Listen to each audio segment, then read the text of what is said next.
Ještě jednou krásný dobrý den. Vítejte na konferenci Partnerství pro, a teď, když rozpůjdu zprávku MST, Mathematics, Science, Technologies. Téma, které pro ministerstvo školství je velmi klíčové, a řeknu proč. Velice pikantní, také řeknu proč.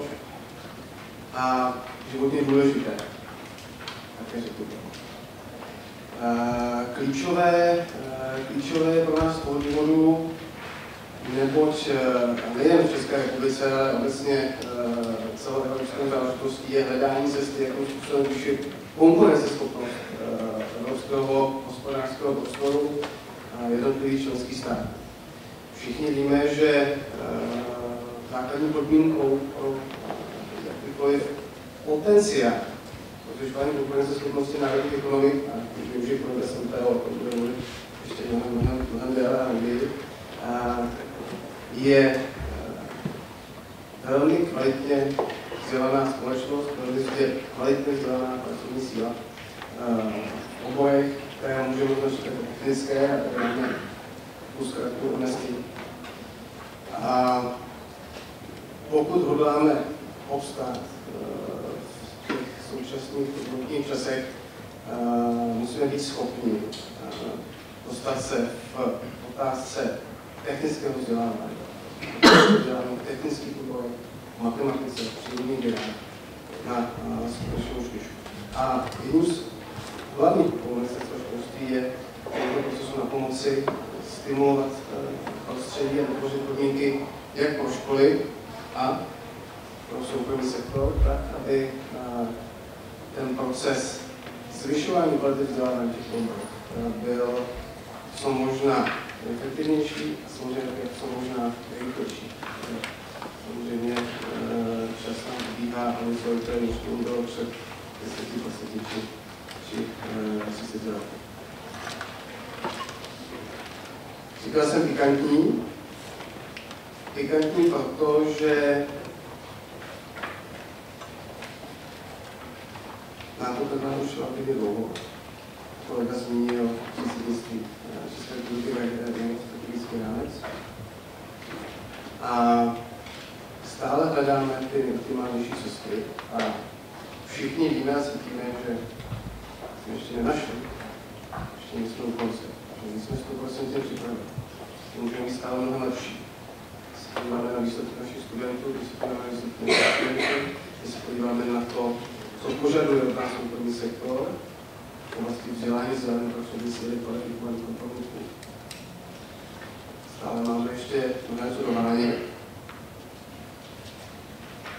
Jsme v situaci, kdy si hodnotíme stávající programové období a výsledky našich operačních programů, v rámci ministerstva školství nebo v rámci ministerstva průmyslu a obchodu, nebo regionálních operačních programů. Co vždycky musíme připravovat další programovací období, kde potom musí být jednou z hlavních priorit, aby se všichni dobře uvědomili. Čeká nás běh na dlouhou trať, ale zároveň se od nás očekávají aktuální výsledky. A jak jsem říkal, v tuto chvíli nejsou 100%. Když jsem se s kolegou bavil o tom, jakým způsobem bude zaměřena tato konference, co očekáváme jako výstupy od ní, tak bylo řečeno best practices. Ukázky toho, co funguje. Abychom to mohli použít aplikovat na těch všech dalších případech. Aby všichni stakeholders, všichni, kteří jste zapojení do procesu vzdělávání, abyste slyšeli, viděli, vnímali ty dobré praxe. Abyste viděli směr, jaký je možné jít. A abychom zároveň my slyšeli, abychom měli od nás zpětnou vazbu, slyšeli kritiku, což je od nás zásadní zpětná vazba. A abychom se všichni společně mohli připravit na následující roky a na z mého pohledu klíčové období 2014 plus další plánovací období, která nedefinuje přístupy a možnosti 7 let dopředu do roku 2020, což je datum, které se hledí nesmírně vkládané, ale nemusíme to, protože ta klíčová opatření budou muset nastavit a startovat již na počátku, to budou rozhodující leta. Poté už ty procesy budou kontinuálně. Proto já jsem bytostně přesvědčen, že takováto setkání, které dochází ke střetu možná celoevropským dvou světů, a to je svět vzdělání škol, základních škol, středních, a světu podnikatelské sféry, průmyslu, firem, jsou pro náš jakýkoliv úspěch naprosto klíčové. A budu velmi rád, se taková setkání nebudou odehrávat pouze na platformě takovýchto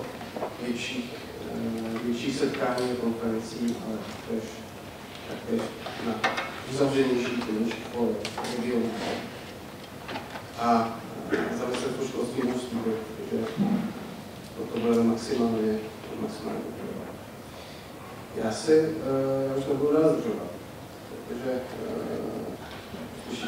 slyšíte vystoupení kolegů Ministerstva průmyslu a obchodu a Evropské komise, kteří vám přiblíží celou řadu to vlastně klíčových věcí, které jsou experti Ministerstva školství, kteří budou hovořit velmi podrobně o otázkách podpory rozvoje praktického vzdělávání.